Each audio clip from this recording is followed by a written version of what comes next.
লিপিপা বললেন যে বাচ্চারা তো ডাক দিয়েছে রাস্তায় নামার, এদেরকে তো আবার গুলি করবে, আমরা কি কিছু করতে পারি না?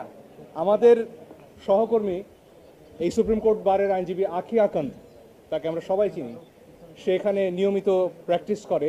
তার স্বামীর কথা সে পরিচয় দিচ্ছিল যে একদিনও গলা উঁচু করে তিনি কথা বলেননি।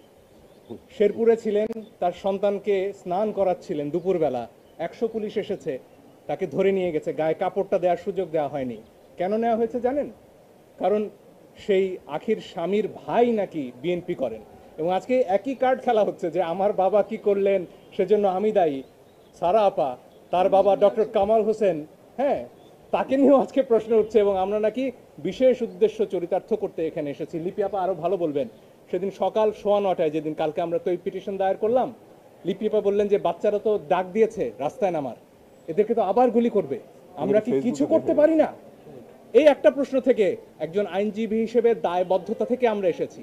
আধা ঘন্টার মধ্যে পিটিশন ড্রাফট করে আমরা বলেছি যেভাবে পারে যে পারে যেন এই গুলিটা থামানোর চেষ্টা করা হয়। আমরা আমাদের সন্তানদের রক্ষা করার জন্য এসেছি, কারো বাপের প্রয়োজনে আমরা এখানে আসিনি। আমার মনে হয় লিপি আপা আরো ভালো বলতে পারবেন এটা।